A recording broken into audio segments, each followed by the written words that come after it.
Yeah, when you get right down to it, when you get right down to it, yeah,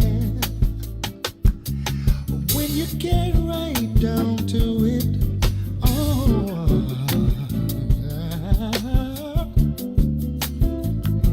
you're beautiful. I don't mind the world knowing about you.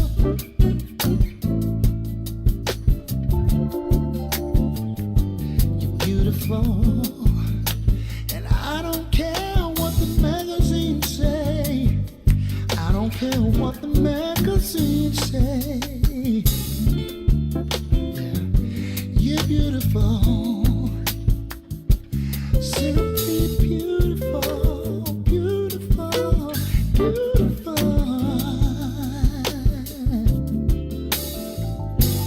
You're beautiful.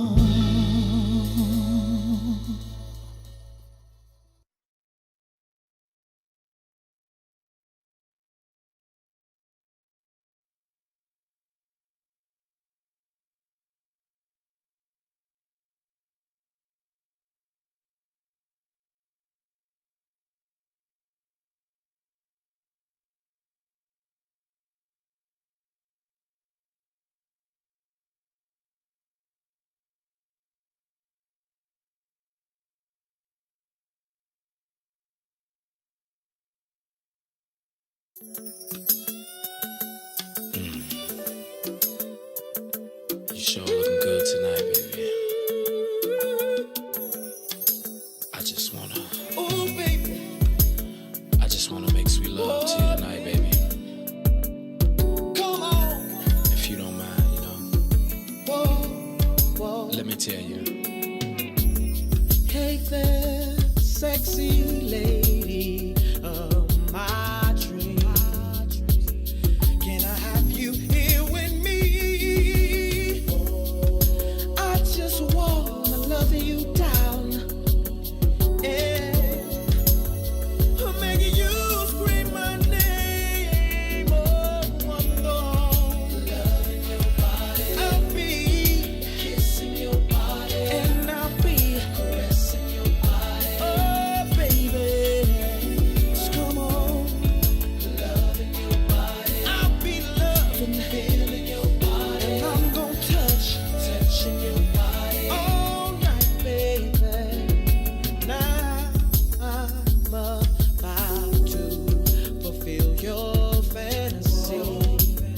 So come a little closer, bring your body to me. I'm trying to take my time, I won't rush at all.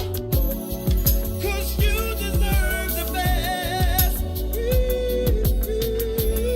I'm gonna love, I'm gonna kissing your body until the morning comes. Oh, baby, just come on,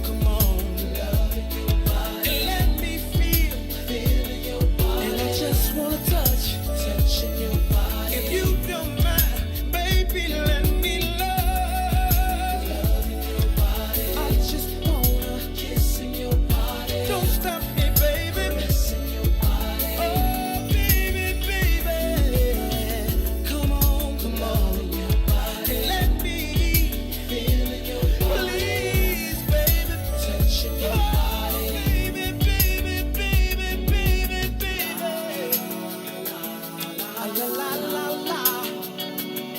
Oh, baby. Yo, what's happening, everybody? Welcome to another episode of the In the Zone podcast. It's your band, B. Foster. Brian Foster's in the building on this lovely Wednesday evening. First and foremost, was that like justice? Was that like, positive door yesterday? I barely recognized it. I didn't understand that cops could get sent to jail for the shit they do to us.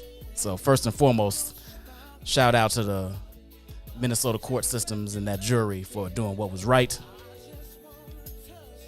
We appreciate you all. It's only one step though, people, but we're gonna revel in this for a hot second and feel what justice rain downs on us. Also, speaking of rain, Purple Rain Wednesdays. This is the anniversary of my favorite artist ever, Prince, his death. R.I.P. again, Purple One. You little short, dancing, sexy munchkin. Appreciated you for all the joy you brought into my life. Love you, brother. Hey, y'all, this is going to be a good one. This is going to be a good one. We are talking about marriage. All the shit they didn't tell you before you get married. And I got I got two couples joining me and then a very special guest, co-hostess, that is going to be jumping in as well. I'm by myself in the studio. I'm about to let y'all see that. I'm all by myself. This is unique. It's been a little bit, so I'm lonely. Y'all keep me company. Let me unmute everybody. What's going on, y'all? Let me hear you. Everybody good? Good evening. Hello? Hold on, I can't hear you. Gwen, say something.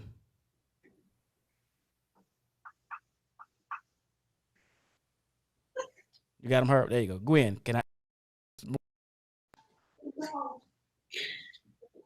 All right. Carla.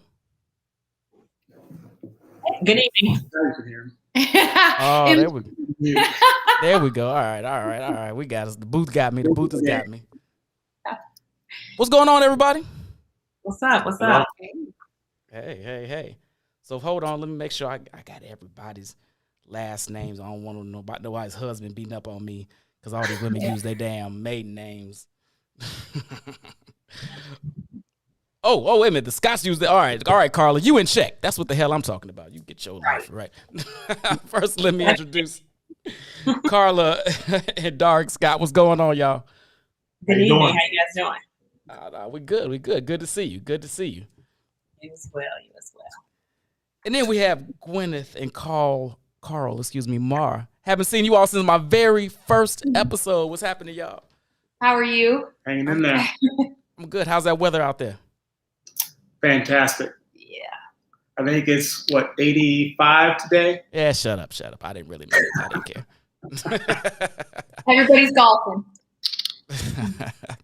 And then my special co-hostess joining me for the very first time on the In the Zone podcast, my lovely, my intelligent, my talented, my everything, my better half, Dr. Allison Foster. Hey, baby. Hey, baby. I've been waiting for an invitation. You've had like 100 shows, and I was starting to try to wonder who I was going to have to sleep with to get on the show. So it's me. I'm the one you have to sleep with. Okay. Hey, y'all. So I want to listen. I've been wanting to do this one for a minute. I talked to a few other couples, and everybody was acting all scary. Yeah, we don't want to be on TV talking. So I'm glad you all are not punks and are willing to have some frank and open and honest conversations just about marriage. And I don't know why everybody's so scared. These should be conversations we're having with each other anyway. So it is what it is. Right, baby? We gonna tell them all the dirt today, right? We'll tell them some of the dirt, but not all. All right. Well, you can tell them all my dirt. I don't care. Shit. Matter to me. You probably know it already anyway. That's probably I was going true. to say, everybody knows already, babe. So you're an open book. I'm an open book. That is more than accurate.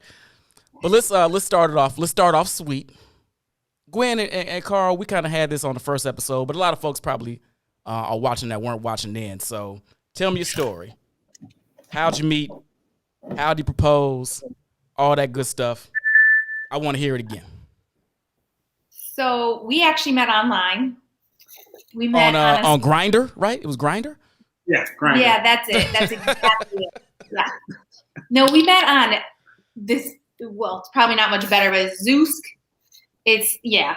We can just leave it there. But we I put in all my criteria because we women, we have criteria. So I put it all in and I matched with one person. The man. One person. Right. One person. One person. Mm. One person. That's some specific ass criteria. Did you put in this social security number? I mean, well, the selection was very slim on Zeus, let me tell you.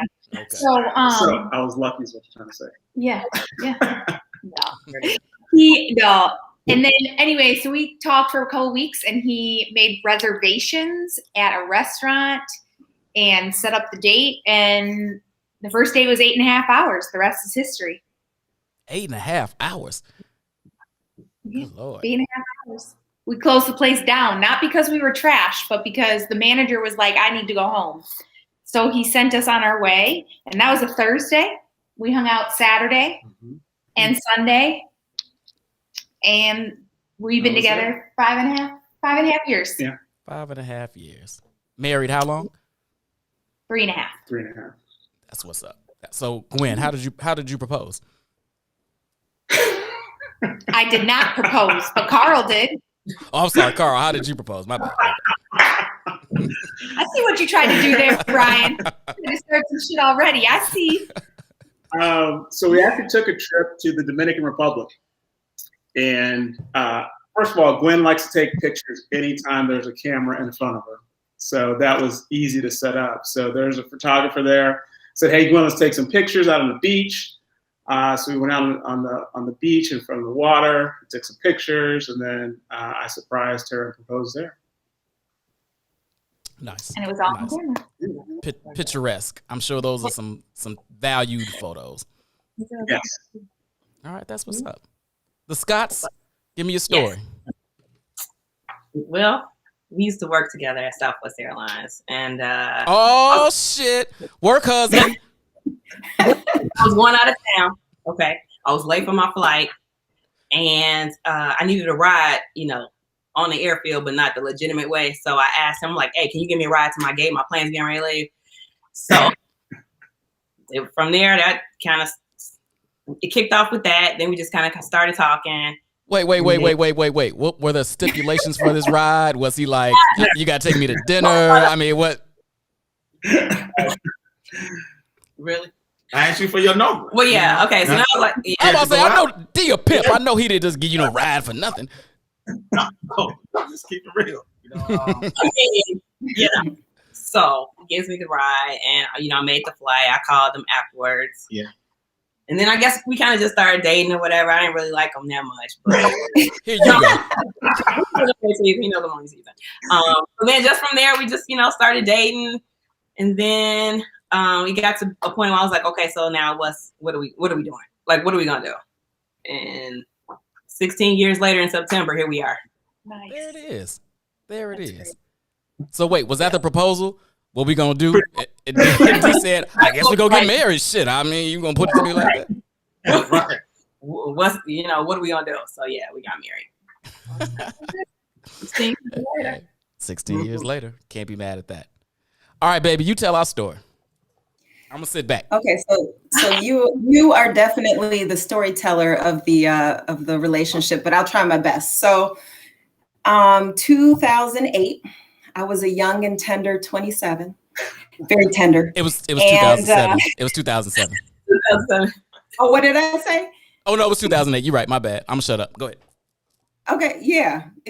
I think you were still married in 2007. I don't know. Whoa, 2000 yo, whoa. Well, I was still there in 2000. 2008. Anyway, go ahead. Anyway, 2008, I was playing in the Zone Sports League. I don't know how many relationships came out of that, but I was playing with my football team, my flag football team, and I noticed it wasn't so much you. It was these two cute little kids, these two little boys who were about 3 and 6, always running along the side of the field. And there was always this guy behind them, and that was you. And I was like, oh, he's kind of cute. Okay. So, I kind of peeped you a little bit, but that was about it. Then next thing I know, one day after a game, you came up to me giving very unsolicited advice on my playing abilities and strategy, which didn't go over very well. Right. Strategy, not ability. Strategy. That's different. Strategy. But, most women don't want unsolicited advice on something athletic from a random guy. So that didn't go over well. And I was like, yeah, okay, whatever. Fast forward, I believe you then found me on the U of I alumni page, which was like this new online web service for the homecoming that was coming up. And you stalked me. And From then, it was history. And here we are 13 years later. You can fill in the gaps if you like. You know, it's not about us, so I'm gonna leave that right there. You're a stalker. I didn't know that part of you. Come on. What's up? Listen, hold on. See, there's I did not stalk her. We met. Okay, so here's the funny part of the story. So we meet that day on the field. I was just telling her that she was better than this girl, and if she just like would stop, bumping and grinding up and down the field with her, she would be killing her. But she didn't, My wife isn't one for unsolicited advice. So her team had after the games, they would always go for lunch. And she played on one of the co-owners, my partner's teams. So he was like, come over, have drinks. And I would always say, nah, I'm doing this, I'm doing that. And then I realized she was going to be there. And I was like, well, maybe I'll slide by that day. So I go over there, and I know everybody else pretty much on the team. So I'm giving pounds, and I'm giving hugs to the ladies, whatever. And I get to her, and I'm like, well, you know what? We never officially met. My name is Brian. And I, stick my hand out to shake it. And my boy's then girlfriend, now wife, yells across the table, Nope. She's a good girl. Get the fuck away from her. I'm like, what the fuck? The hate. But Allison won't tell this piece of the story. All that did was intrigue her. That's all that did. And then I did stalk her on the U of I page. That's But tell them how I proposed, baby. You forgot part of the story. Tell them how I proposed. Oh, okay. Proposal was I was finishing residency, and I had a resident, like a graduation party, so to speak, that like this big thing. And we were by then living together. And we had a big party at our house. So we had our party, all of our family, our close friends are there. We then go to a club afterwards. I forget the name of it, but we go to the club. I think maybe you were having a party that night or Tantrum. not. It was Tantrum. Okay, Tantrum. I was not throwing the party, but all those people were there because they knew what was going down. Okay, so it was full of folks. And next thing I know, Brian gets on the mic, which wasn't that unusual because, Starlight, Star Bright, he likes the attention. So he's on the mic. It's a lot of shots being fired my way early in the podcast. No, we're just telling the truth. I thought we were telling our truths. I thought this was what this was about. Go ahead, baby. Go ahead. Okay. So anyway, so I don't think too much of it until he starts the whole prelude to the proposal situation. And then by then I'm like, oh, this is so sweet and wonderful. And here we are. We're still together. So you are a bad storyteller. You left out the whole piece about it was your graduation day from residency, and I threw a whole party earlier in the day. But anyway, never mind. That's not important. That's a whole nother podcast about some other stuff. But anyway, everybody sounds good. I love these stories. But let's get into the meat of the crux of this conversation. Let's jump right into it. Gwen, be honest. Who wears the pants in your relationship?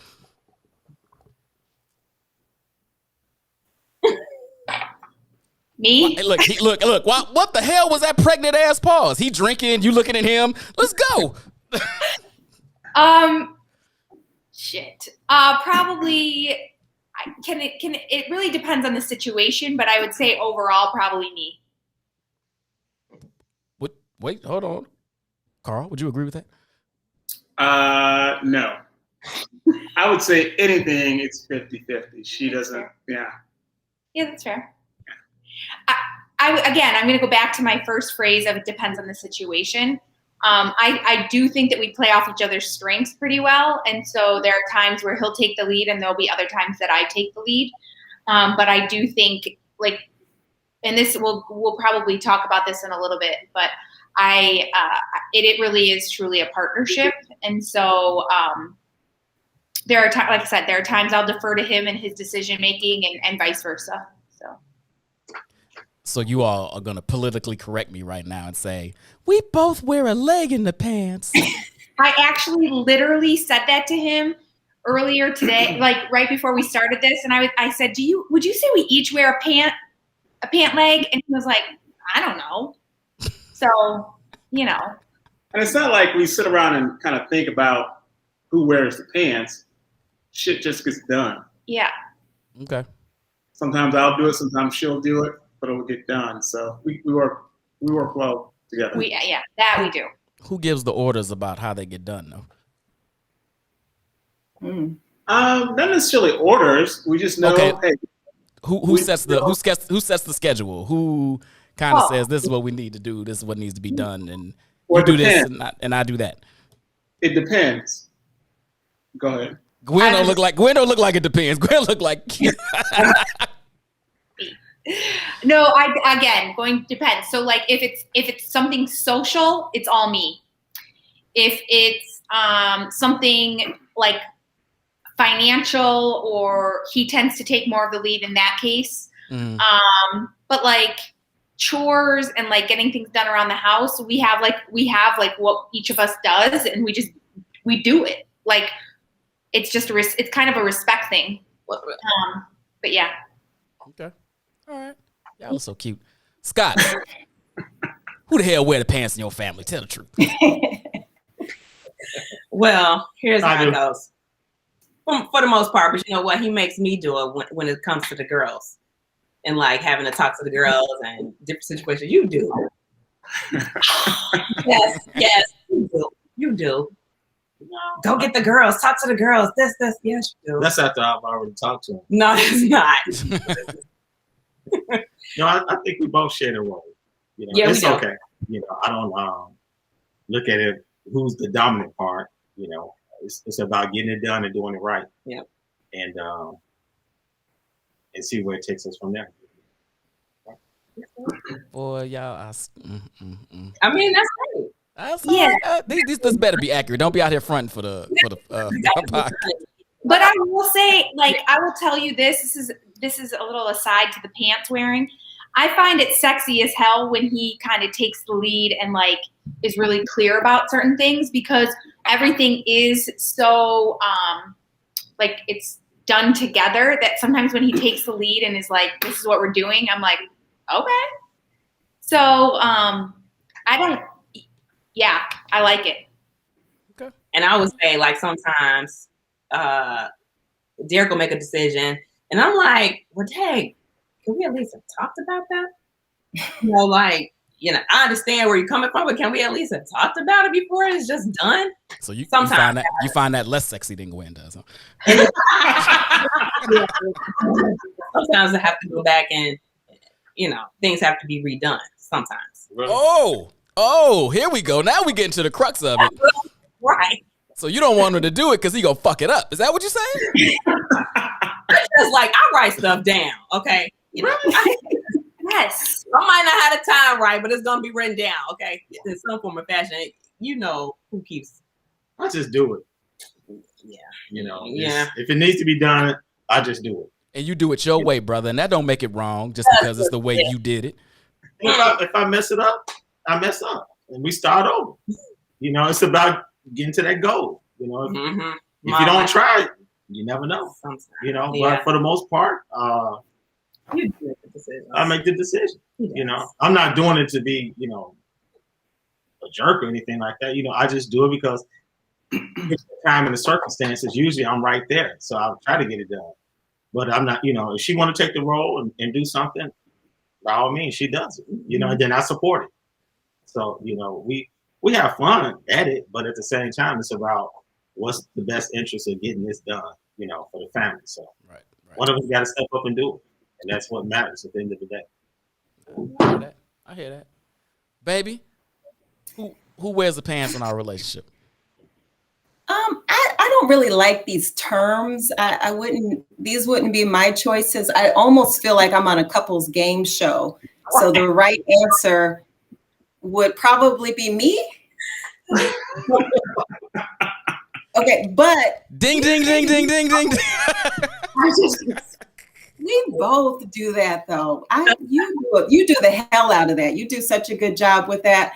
As long as it's what I want to do, it's okay. And that works. We work. That's No. how we work. That's how we'll continue to work. So don't change. Don't no. Why? Why would we do that? Don't get no balls, Brian. Just keep it as it is. It works for us. I listen to you. I take into consideration your wishes. And there are plenty of things that you take the lead on and take charge of. But I personally, for me and my personality and the way I am, I don't think it would work if I was in a relationship with someone where they made all the decisions. That wouldn't work for me. So you have to know what works, and that's part of the whole like vetting process when you're dating people and figuring out who your person is. You have to mesh well and work together for the greater good of what you guys are trying to accomplish and achieve. So, I think it's all good. No, very well said. I think now I will readily admit that Allison makes most of the decisions in the crib, and I'm fine with that. Right? Like I'm super laid back, like probably too laid back. So, and things need to get done, and I do them, as she said, you'll do them in Brian time, and Brian time might be later, and it might be now, or it might be never. Who knows with me? And she's more on it than I am. So I am perfectly fine letting her run that show until it's something I really, really care about. And then that's a different kind, then we have a conversation about it. But normally I'm like, baby, what we doing? Cool. And I'm fine with that. I'm not this traditional dude that needs to be making all the decisions and running the show. That's just not how I'm built. Alice is more of a traditional dude. So I'm fine with letting her run with that. Cause I love you, baby. Love you too. Nah, we ain't fought yet. Yes, nice. Let's switch it up. And that was really kind of a warm-up question. I think more people today probably sharing responsibilities and roles and decision making than people care to admit. So I was just messing around on this one. But let me ask this. This often comes up. This is frequent. And let me preface this by saying there's really no wrong answer here, right? Like whatever works in your house works in your house. But I am always curious. How do you handle money? Is it one big joint account? Like all the dollars are our dollars? Is it yours and mine, and I pay certain bills and you pay other bills? Is it we put everything in one account and then that pays the bills and what's left over is like ours? Like people do it a variety of ways. And I'm always curious how this works because there's this big thing right now. It ain't right now. It always has been. But particularly on social media right now about if you're going 50-50, he a roommate. And blah, blah, blah this. And if the woman ain't doing this, then she just in your pockets and she a gold digger and all this other nonsense. So I'm just wondering, we got some established couples here. Scott, I'll start with you. How do you handle your finances, without going into too much detail? No, so we both have, we have a joint account, then I have an account. And he also has another account in another bank. So bills wise, these are the bills that he pays. These are the bills that I pay. We both share money given the girls as far as the kids. We share that responsibility. And then like some of the bigger bills we'll share, but mostly, here are the bills that I have. Here are the bills you have. Here's the money that we have together in the joint account for that. And then I have my account and he has his own account as well. Because we both having our own account. So yeah. I think everybody should have their own account. So, but I know that I've seen that some couples will just like get a joint account. They'll come in separately and then just get one joint. But yeah, for us, we do both. Hold on, let me ask this a little bit of a clarification question. You said that you have your bills and he has his bills. Does that mean so mortgage, light bill, whatever that comes out the joint, but like your car note, that's yours? How do you figure out whose bills is whom's? I mean, we'll share it. I mean, it's like she has access to my account and she'll pay it if something comes up like a car note or anything like that, and she sees it hasn't been paid, she'll go ahead and pay it. And we just share the money. It's not about so much as, well, I'm controlling on this end or she's controlling on that end. We just really just work together. You have to, when you deal with your finances, you got to work together. I don't care how you do. You just got to work together. Because the minute you don't, then things going to come up and it creates a whole big problem, down the road. I mean, we've been through that in the beginning before. So, it's understanding where you at financially. And, never hurt to get some financial literacy going. But at the same time, know what each other are at, know your strengths and weaknesses. And then, build off of that when you're talking about the finance. Because I think that kind of ruins anybody's relationship. You know, it's if you don't do it right and be open about it, it's not going to last long. You know, you're going to always have that one big hurdle, you know, that you always face. You know, realistically, we just really share a lot of it, you know, responsibility. I do have like some credit card, you know, like, so those would be my personal. Oh, like, D, did you know about the credit card debt? No, dang. Beat her ass. Beat her ass. you gotta be real. Sometimes, hey, This is my first I heard about that. there He's are like, you got a credit card. What the hell? That's the hurdle I'm talking about. get those deliveries that I try and hide. So Yeah. Oh, snap. Yeah. We gonna, baby, how we handle our bills? So from the very beginning, I think we just went with the joint account kind of method. And people do it so many different ways. But yeah, we do the joint account, joint savings, and all income. However you got that money, I don't care how you got it. It comes into that account. I don't want your dirty drug money. Drug money. We'll take it. I And won't it goes feed into the my joint family. account. Sorry. However you made it, no judgment. in there. That money comes into the joint account, and we pay all bills just from that. Doesn't matter whose bill or where it came from. If it's a bill, it comes from out of the joint account. We also then pay each other an allowance. So that then funds, we have our personal account. So I don't know what he does with his money or what the balance is in that personal account. Same with me. I might buy a new guitar and it came from my personal account. So that's kind of how we do that. And I think at this stage, I mean, we're so focused at this stage in our lives on like wealth building and trying to leave a legacy for our kids. So we're heavy into the budgeting, right, baby? Heavy into the budgeting. That's me. I'm probably the chief financial officer in the house. I But told y'all heavy she into wear the pants. I mean, I'll send him a text. I'll check that account. Like, what's this $40 at? Da-da-da. $40. So put it back. Hold on. It'll be $2. $4 at Walgreens. I'm like, I bought toothpaste. Damn. Can a nigga brush his teeth? Go ahead, I'm Every dollar has a job. So anyway, so we do that. We're focused on trying to do all of our retirement and we've got, all of our kind of investment stuff going. But yeah, we do the joint model, and I think that's worked really well. We've made, over the course of our time together, we've made bad financial decisions. We've made good ones. But we've done it together. Whatever's happened, it's been together. We've paid off and eliminated debt together. So I think that's worked really well for us, kind of doing it that way. Let me tell you why it's worked so well for me. Cause she make more money than me. So it all's goods with me. No, I'm kidding. I'm playing. I'm kidding. Is that why you were the joint account? You said what? Is that why you were pushing for the joint account model? I didn't marry you for your cooking. No, I'm kidding. I'm playing, baby. That's right. You cook mostly. All right. Gwen, Carl, what about you guys? So we actually have a joint account and then individual accounts. But with us, it's kind of planned that way. So right now we are in the process of hopefully this year selling some property that we have in Chicago.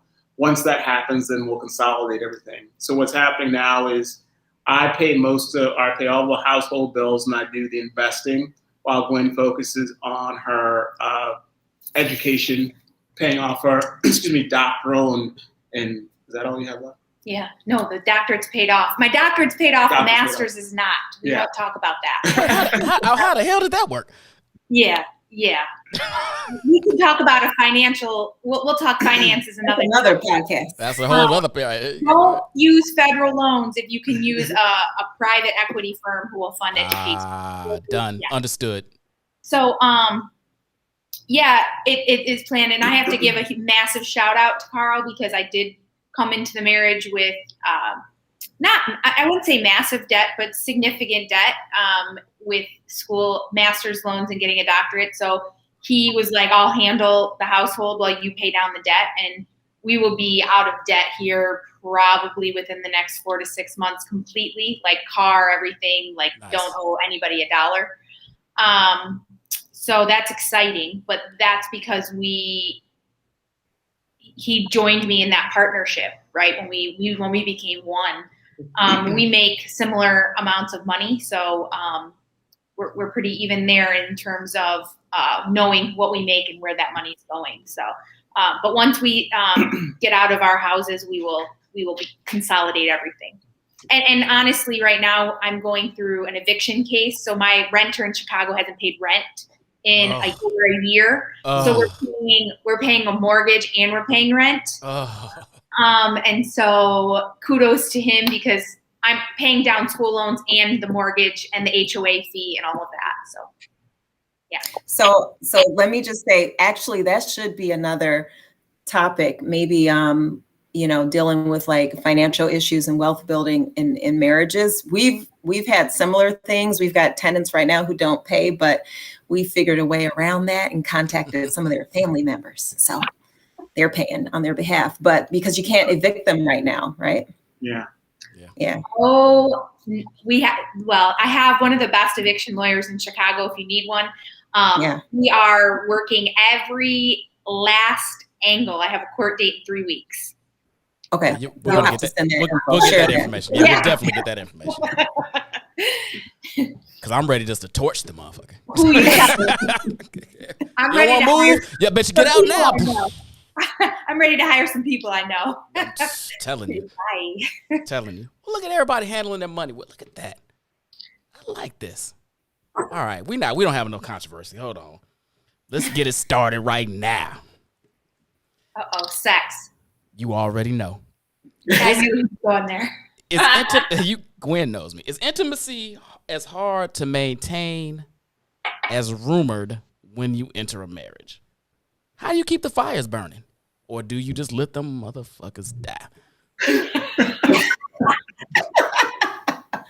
Gwen, Carl, I'm gonna start with as the newliest of weds. I'm gonna start with you all. You just have to be diligent. We plan. If you haven't noticed already, we plan a lot of stuff. So like date nights and different things like that, events during the weekends, we definitely make plans to, have our time together. So you have to, for us, at least, it's been about planning and being diligent. And even sometimes when you don't feel like being diligent, you kind of work through that, but it's worked for us. Yeah, I would say sex happens normally on the weekends or the early parts of the week when we're not tired as hell from work. And we know each other well enough to know like when we go for it. So, yeah. Well, but intimacy is just not sex. Agreed. See? Agreed. So we date each other still. Yeah, for me, I'm an introvert, so intimacy is sometimes different for me than it is for her. Intimacy is just having that, that one-on-one time conversation, just us, just kind of talking about whatever, and that's part of intimacy for me. Yeah. I did say shit about intimacy. I said get it in the bedroom. Which is probably why I knew what you were getting at, because I've known you now for about, 17 or 18 years? No, but they're tied. They're intricately linked. I agree. I'm just talking about They are. Okay. So you found you've been married 3.5, you said? Mm-hmm. So far, so good. Fire's still burning as bright as ever. Hell yeah. In fact, I think he's sexier now than when I met him. And I'm not just saying that. I know it sounds corny as hell. But yes. Why is that? Because you're making them go to the gym and eat more vegetables? Is this some control shit, Gwen? I see you in that little tight shirt. I see what you got going on over there, Carl. Like I'm flexing on you. All right. Baby, we're the next up in marriage years. Are the fires burning as bright as ever? As we got some work to do. I think the fires are burning. I think they're burning. This is not convincing. God damn. think the stoke the flame. I think it's happening. Fuck it, I'm on my way. Fuck it. So, you know, there's so many things to consider. So this will be marriage year 12 for us. And I think as time goes on, I'm sure that the Scotts will attest to this.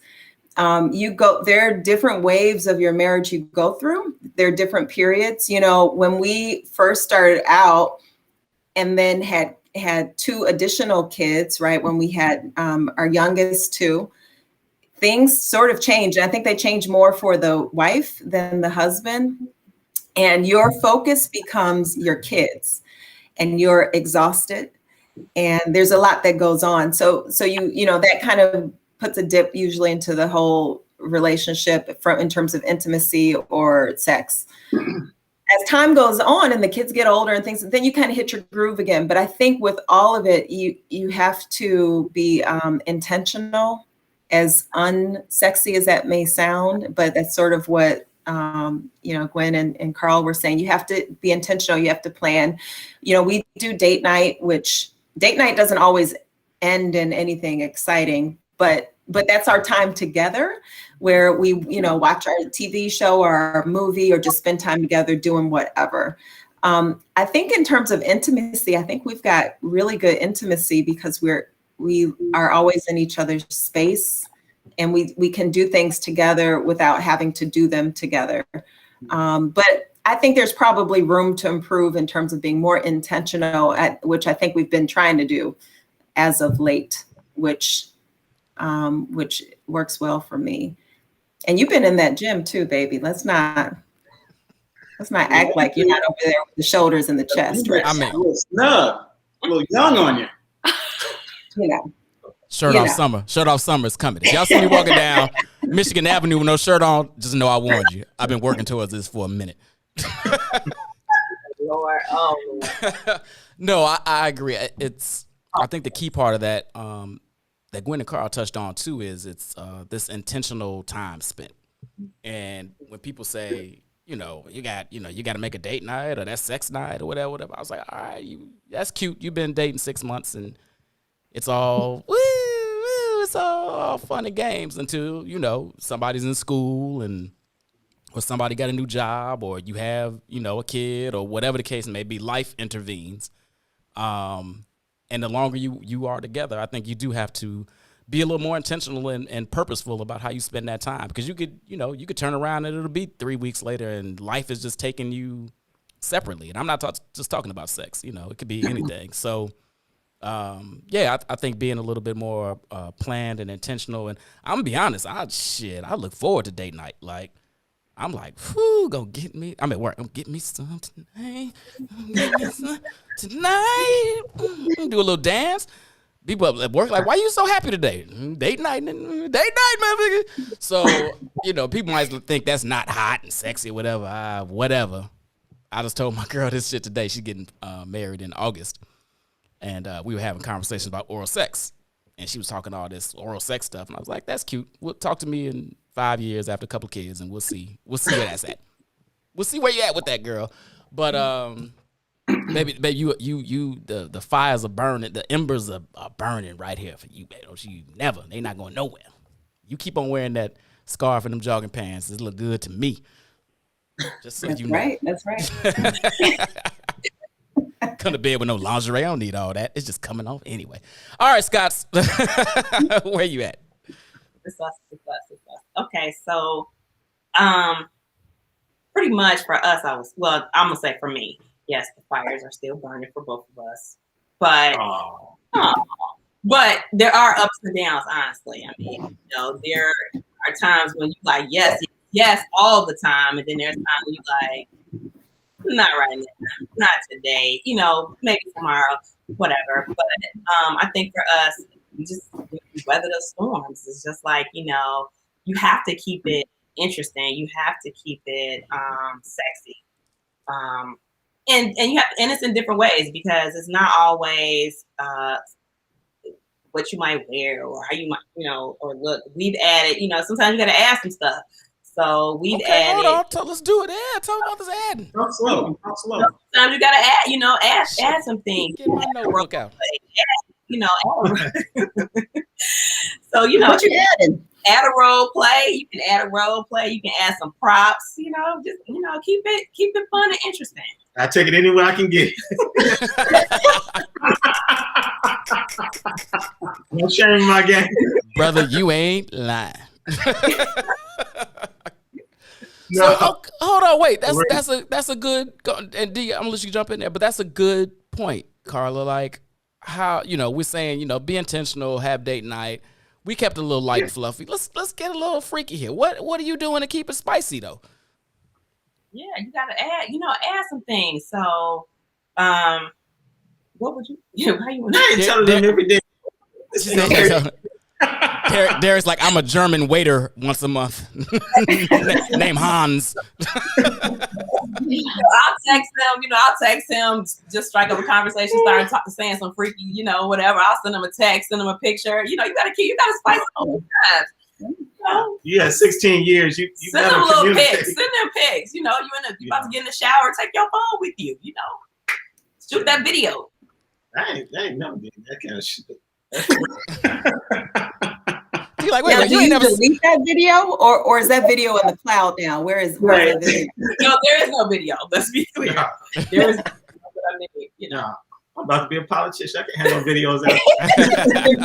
Find them. They're gonna look for them. Hey, I got a whole program that'll scrub your whole digital footprint. Trust me, I got it. Holla at me, D. I got you. I think one thing that I think it's important that it's important to talk about things that you like, right? And it's important to talk about things you might want to add. And so one thing that I appreciate about our sex life, since intimacy is larger than sex, is I like toys. I like to bring things in, and he's good with that, right? And so Let's go. Now we're having a conversation. we keep it interesting. Go to those sex parties to however old you want to, go. I had a girls' night maybe a year ago. He was like, "Spend all the money. Here's a card." No, I'm teasing, but yeah, you gotta bring some stuff in and keep it kinky. Talk about what you like. Make sure you pleasure the other person, and yeah, have fun. We have fun. So. See, I just want a sandwich. Can we just get a little sandwich before sex, and then I'm good.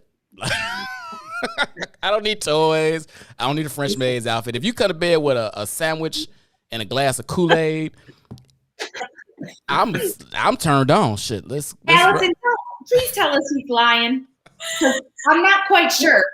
No, he's pretty easy. He's pretty easy. Kick the dog out the bed. Because we've got some dogs in the room that. I don't know how we became these people, by the way. But we got fucking dogs sleeping in the room in the bed with us and shit. I got half the bed taken off by a big dog. Like, how did this? When did I become this person? Because I love my baby and she liked dogs, so that's how I became that person. Thank you, babe. But yeah, I think I love to hear this. Keep it hot, keep it spicy, do whatever, and listen, right? Like listen to what your partner wants and try to make that happen. It might not happen every night. It might not happen every week. Shit, it might not happen every month. But if it happens, I think everybody's happier for it. And if I could just add one little bit, I would say also keep in mind and don't underestimate the things that, when you talk about like what's your love language, there's certain things that might enhance the mood later or what's going on later based on what has gone on throughout that week. Not so much that it's like, service to get whatever, but it just really helps with the overall picture and attraction. So I think that's really important, keying in more so to what your partner's love language is in particular and really feeding that. Facts. So, babe, can I give him an example? Yes. Oh, yes. Can I talk about yesterday? No. No. not in detail. Not in I detail. gave you a specific text earlier today. Not in detail. Not in detail. You going right into it. Wait, not in detail. Trust Okay, me, sure. I'm gonna skirt around I don't it. even know where this is going. Trust me, I'm gonna skirt around it. So All right. My baby's love language is acts of service, right? So yesterday she left the house and she asked me to like change the sheets and wash the sheets or whatever. And that's a 50-50 proposition with me. Shit, actually, it's probably a 30-70 proposition. It's probably more likely not going to happen than it is going to happen. But I washed them, and then she can't, and they were in the dryer, and then I didn't put them on the bed or whatever because I was busy. Shit, I shouldn't do. Anyway, so she goes in the bathroom later that night, and I get the stuff out the dryer, and I make the bed. Like, I remake the bed. I put the sheets back on the bed or whatever because I don't know why I didn't just go get new sheets. But don't ask me. I'm a man. This is what we do. And then I went downstairs and I worked out. Nothing big, right? Changed some, washed some sheets, changed the linen, got a little lift on. I came upstairs. I was Idris Elba in this mud. And I was like, well, what did I deserve? What did I do to deserve this special treat? Oh, I changed the sheets. It's that easy, fellas. The bar is set so low. The bar is That's intentional. She didn't. Oh, I'm not gonna tell my secrets. But yeah, it's so. The point is though, really is like knowing your partner and what's gonna turn them on. And sometimes it's not always some sexual stuff. It's whatever their love language is, as Allison said, and speaking it, and that'll get you further than you'll ever imagine. I'm still learning that. After all these years, I'm picking up what you putting down, baby. I'm picking it up. All right, hold on. Let me ask. Hold on. Oh, we still got some time. All right. So let me ask this: what have you learned? Now, everybody has advice when you get married, right? Oh, this, that, and the other. Your uncles, your grandmama, your friends that have been married 2 days. All these other folks, right? What have you learned that they didn't tell you? What have been your biggest struggles that you've had to overcome that you weren't even prepared for when you took those vows? Scott, start with you. Oh, not prepared for. Let me think. Just not prepared for.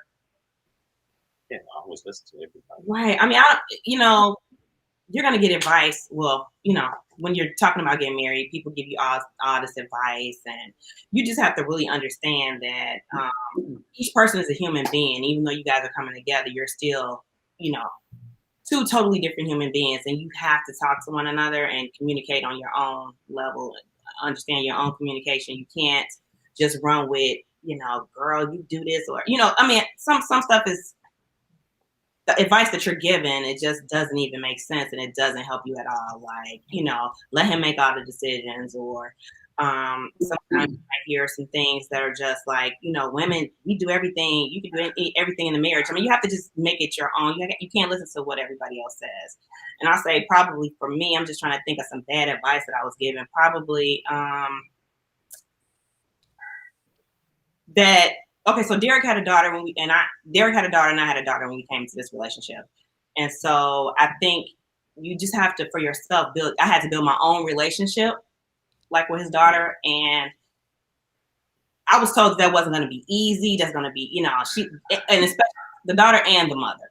She's not going to like you, and you're going to have to deal with all this and all that. But I kind of just disregarded that. I had to make my own way. I built my own relationships with them, and, it's been fine. So I don't care about, she doesn't have to call me stepmom, which she doesn't, and I don't require that of her. But I think you just have to, like I said, take advice that you hear. You got to make it yourself. But I think that was maybe one of the biggest things that I was going to have a problem with, his daughter and her mom, and how was it going to be one family, and it worked. So I think maybe that was probably one of the things that I heard that it wasn't even work. What does she call you, by the way? Carla. Carla. Carla. Yeah. Mm-hmm. Yep. I mean, she's an adult. She's 22, 23. So, but even when she wasn't an adult, she always called me Carla. So. Same for ours. Mm-hmm. Yeah. It's like, there's different levels of respect, but at the same time, you have to, it's how we communicate. You can get communication from someone, and they may not know the total picture. And when we started out, to me that would have been that was the bad advice stuff. mm-hmm. You can't tell me something if you're not in my shoes. It's a difference between giving somebody advice and then, you know, giving them some wisdom and some knowledge. So for us, we had to decipher the two and you know, go from there. But both of us had a very strong prayer life. So I think that kind of helped us get through the bad moment, you know, in the beginning. So we just communicate, you know, that's what it's about, you know. We may not like it, but we just communicate with each other. So after 16 years, Lo, what's been like, and again, you don't have to get too deep into it, but what's been like that the biggest hurdle for you to get over in your relationship? And I'm not talking about a specific argument or anything like that, just something, you know, a rock, not a pebble. What's been a boulder, not a pebble? What's been that biggest thing that, you know, it might not have been, it might be a pebble, maybe it wasn't that big of a thing, but, you know, the biggest thing in your relationship you all kind of had to tackle to make you go this long? Wow. Because I mean, I would say I have a good relationship with my mother-in-law, my father-in-law. That wasn't even a hurdle. I don't even really think. Just still, I think early on we had to build on our communication skills. One of our biggest hurdles was just still learning one another. When we got married, I don't think we knew each other as well as we do now. Of course, we didn't. But even after dating, you think, you know, oh, this is the love of my life. Yeah, that's good, but it still takes work. Like, it's work. Every day is a challenge. Marriage is work. Yeah, every day is a challenge. So if you're willing to just get through it, you know.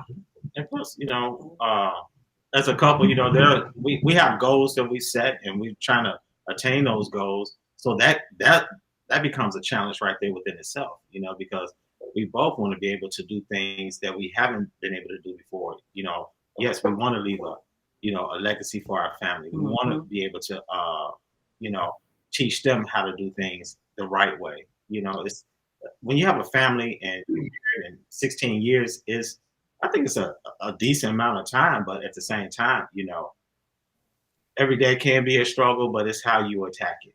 You know, what do you do when this problem comes up? And, you know, it's so many different facets of how you can move along and keep the relationship in a right perspective, and how you just talk to one another. You know, we're not always under it on doing things. You know, sometimes I'm not doing what I'm supposed to do, and, you know, she'll step up and she'll do it. You know, a little argument may break out, you know, but at the end of the day, we got to mend those fences and, you know, come together as one.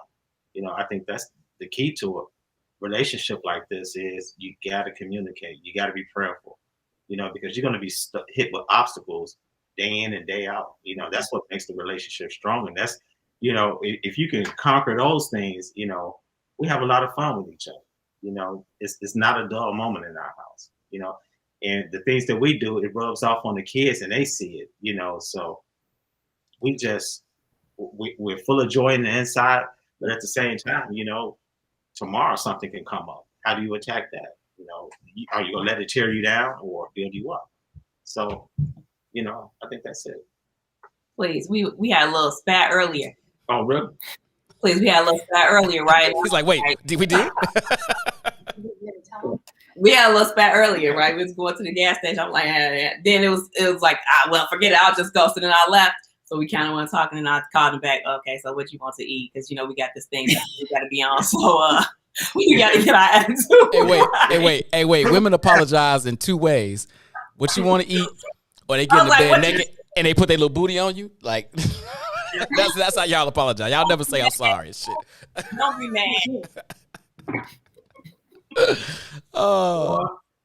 Allison, what do you think our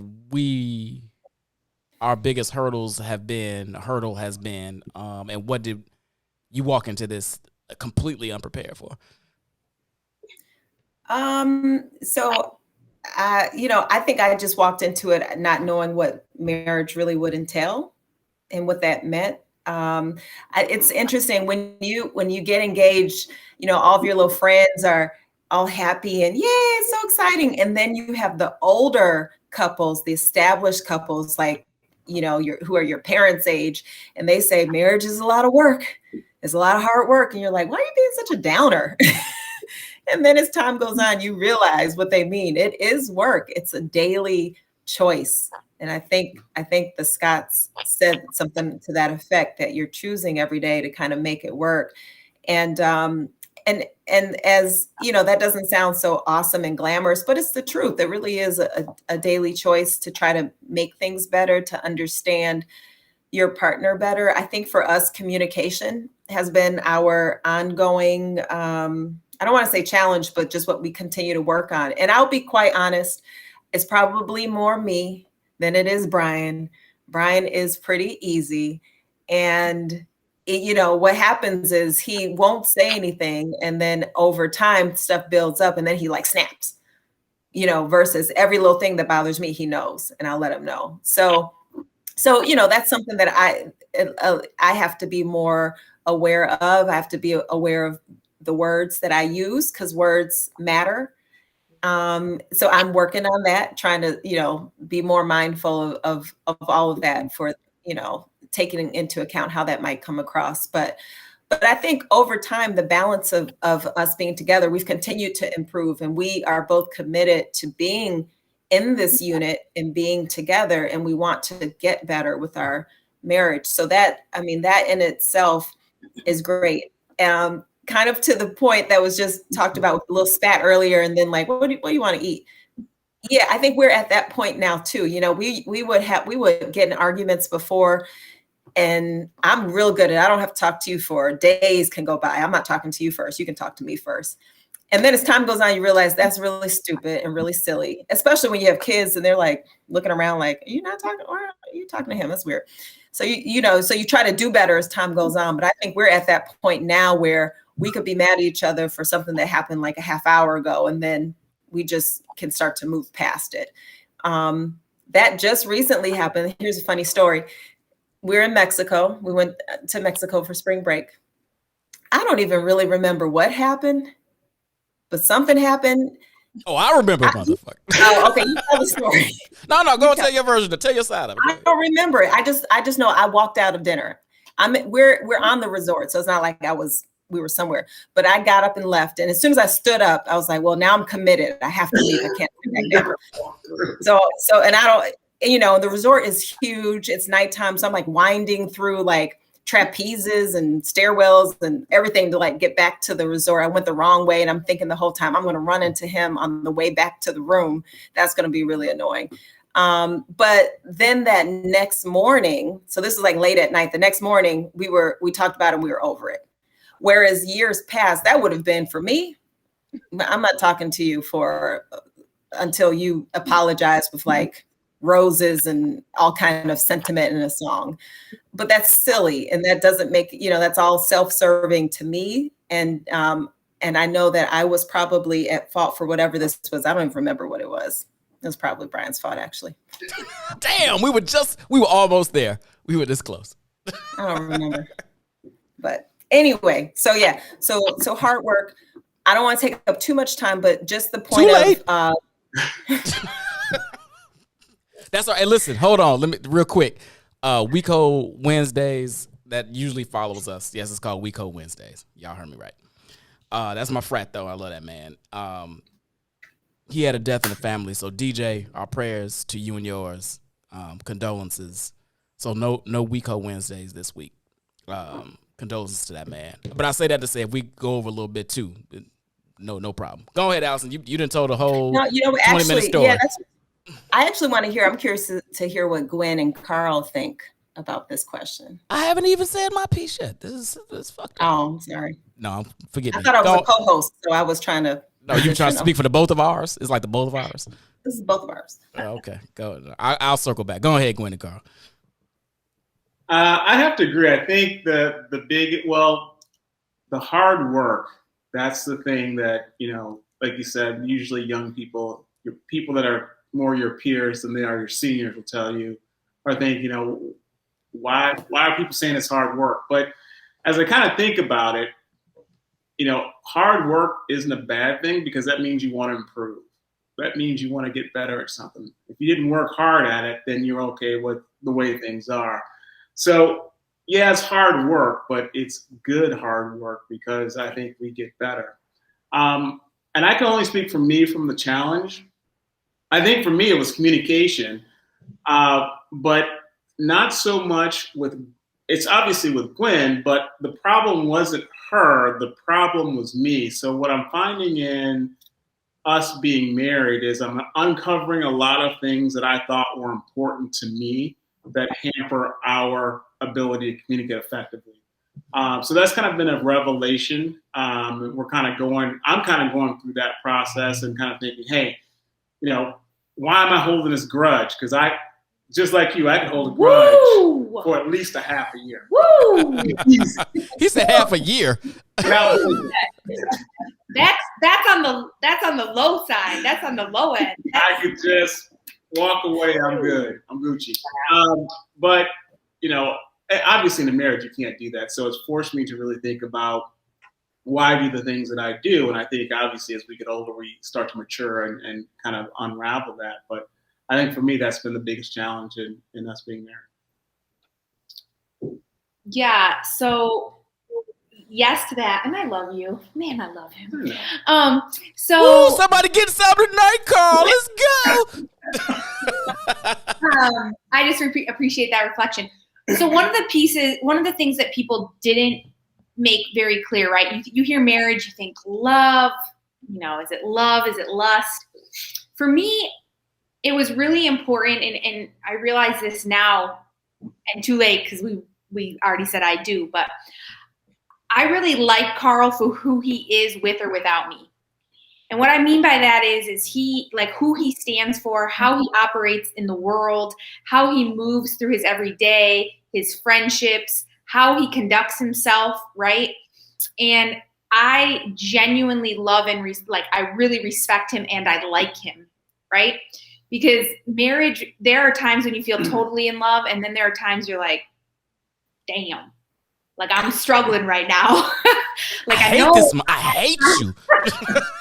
Like I know, like I love you, but like, damn, dude, But I like who he is as a person, and I think that is really important. And the other piece that has been a challenge for me is I was a serial dater. I would date multiple people at the same time. I got married at 35, which in some people's eyes is a little bit later in life. And I would run. Like if things got hard, I'd be like, I'm out, right? Like I don't have energy for this. I don't want to do this. Like I'm out. And one of the things I realized is I have to deal with all of my emotions that come up in the hard work and what those emotions mean and how do I need to work through them and be in this commitment with him, right? He's my person. I'm not going anywhere, but how do I process those emotions without walking away? I'm never going to, I'm not, but that's a mind shift for me. Right. Yeah. So. Oh, these are some great points. Circling back on my end. So this is my second marriage. I was married before. And you would think that you would, and I have, I'm not going to say I haven't, but you would think that you would take lessons from the first one and apply them to the second one and things would be a hell of a lot smoother, right? But, clearly you're not married to the same person. So your relationship has its own issues in the door. And then sometimes you just forget those things that you learned in your first one. These things just go out of your head, especially in the heat of the moment. So it's funny that Allie kind of like owned a piece of our communication because I would say it was me. She said it was her. I think it's me. I think it's I'm just now at this advanced stage of my life. I'm not gonna say how old I am. Fuck y'all.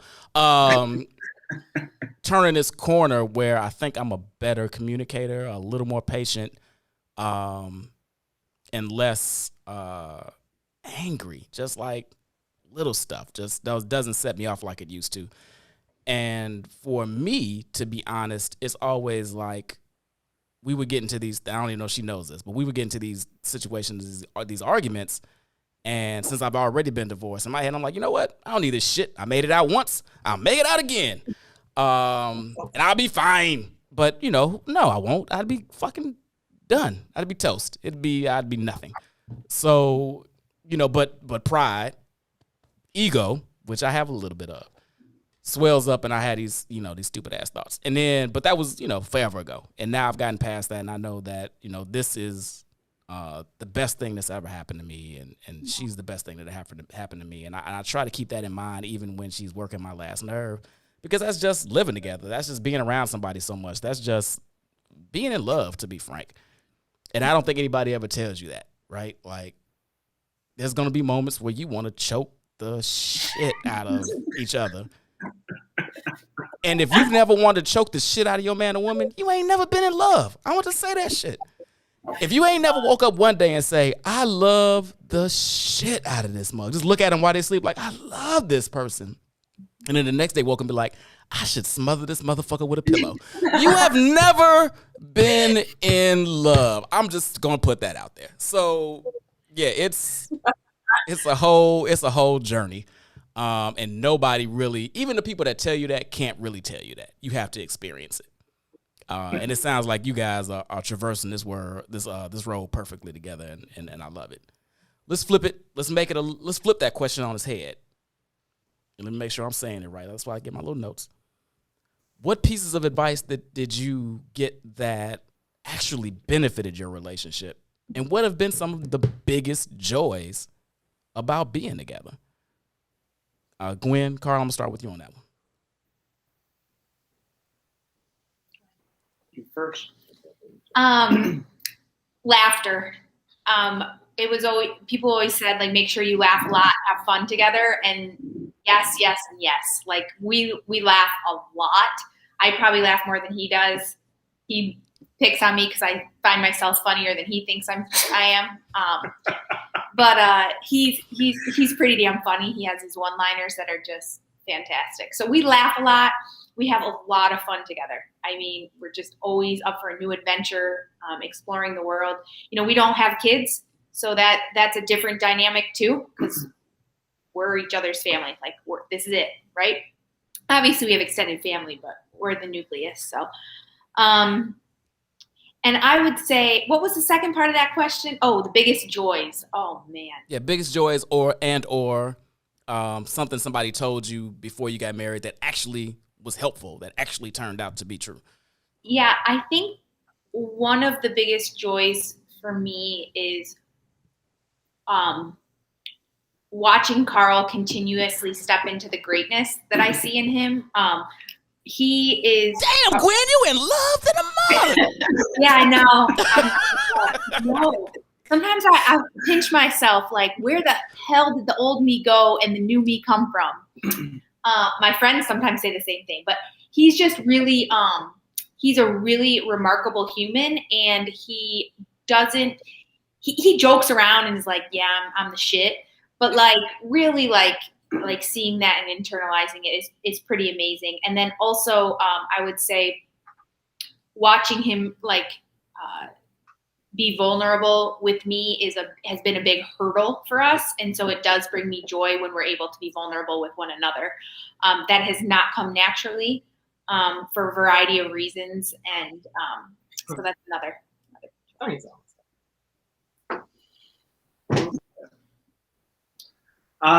Joy for me.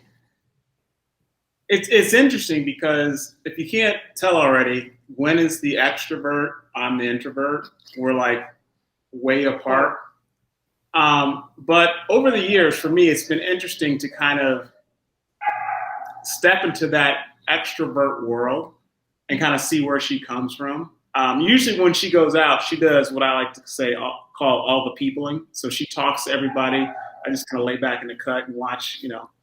I may say something to one or two people, but that's it. But lately, she's been kind of pulling me into those conversations and pulling me out of my shell. So that's been pretty neat to experience that with her, because prior to that, I would have just sat there and watched everybody. Now, Carl, I'm going to call a slice of bullshit here. When we hung out that time I came to Arizona, you weren't not chatty, bro.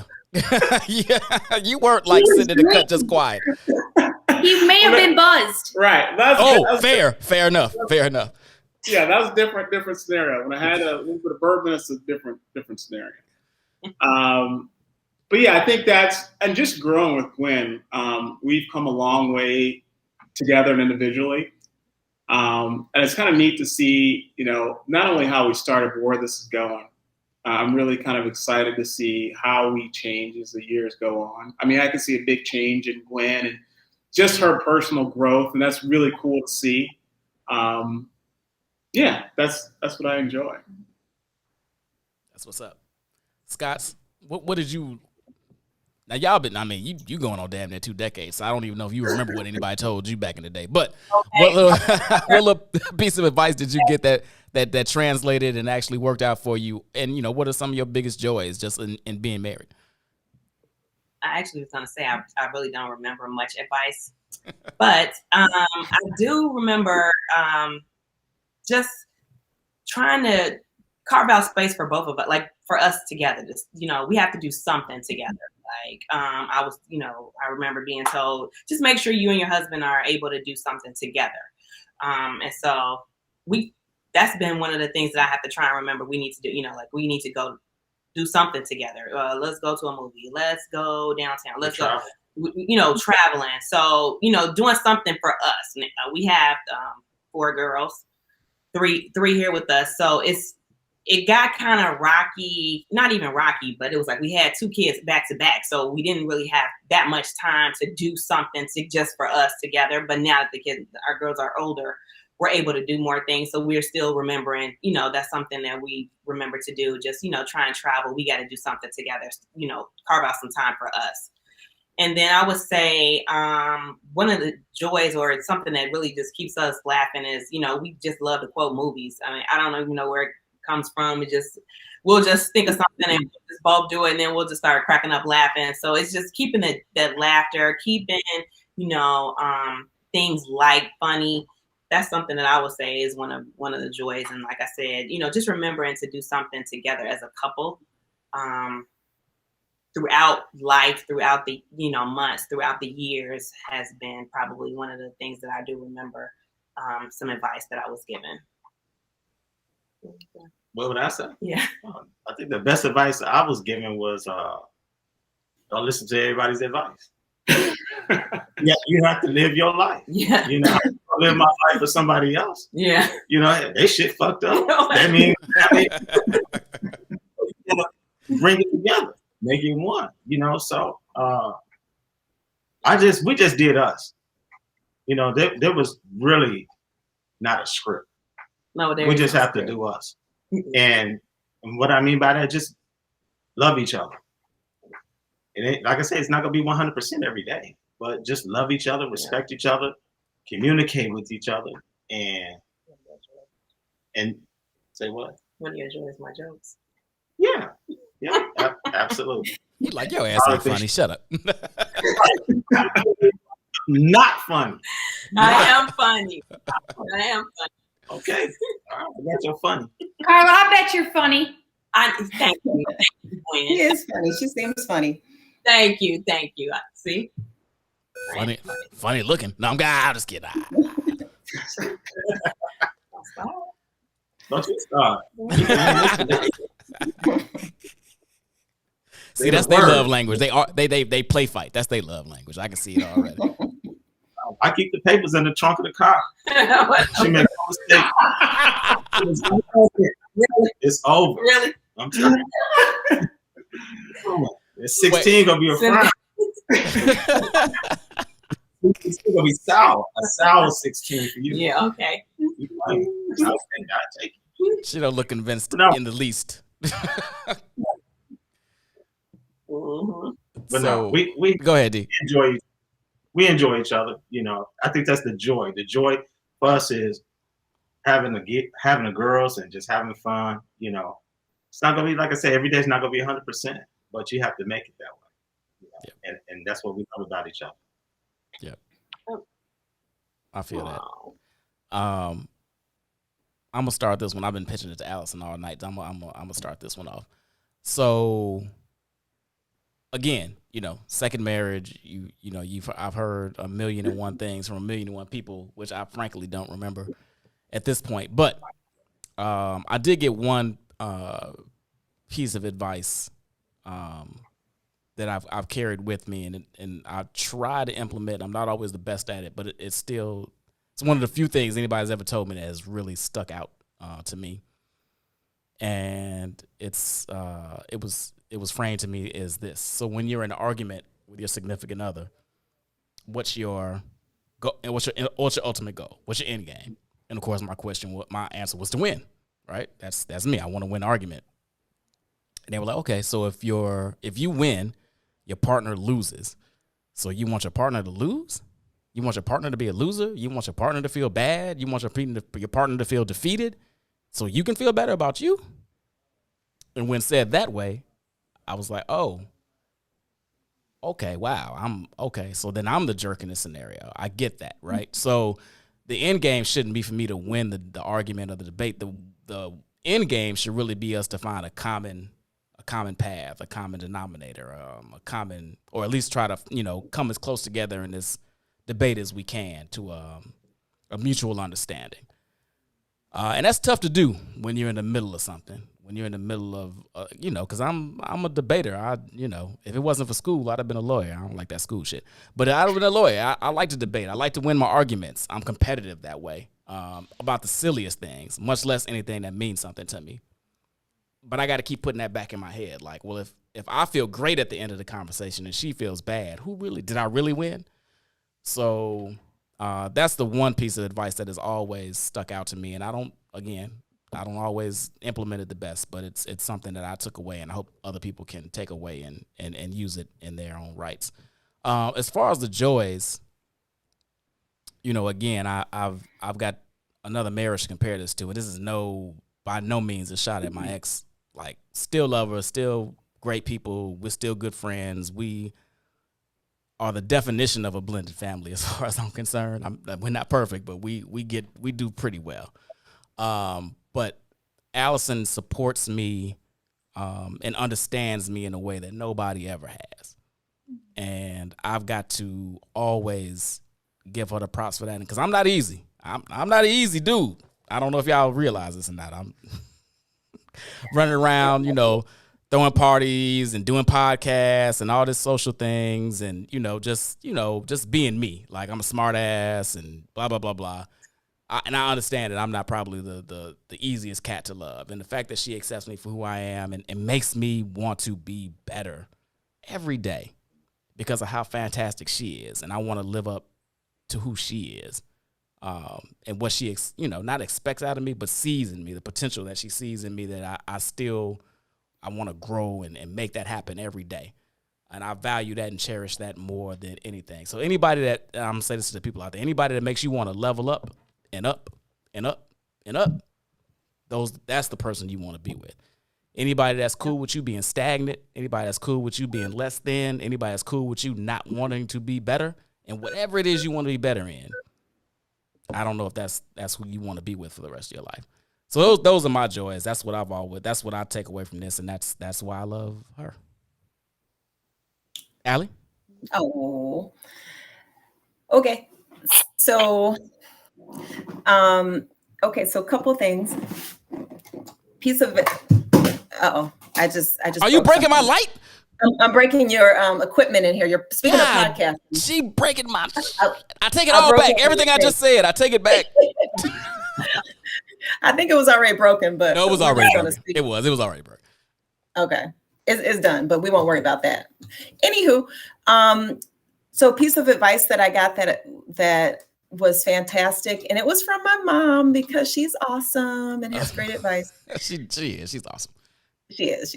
So she told me very early on, she said, one, don't look to your partner for your source of joy. You're not marrying somebody to keep you happy and to keep you joyful. That comes with it, but you need to find your own joy on a daily basis. And I think we've done a really good job, both of us, of accomplishing that. If you don't stop fucking with that light, just put the light down. Just put the light down. But I want the shine. Oh, well, I'm done with it because I broke all of it. It's done. Anyway, you'll fix it. I've got my hobbies. I do my things. They keep me grounded. They keep me happy. I run, and I'll just go on a run, and I'm gone for a while, and Brian's taking care of stuff at home.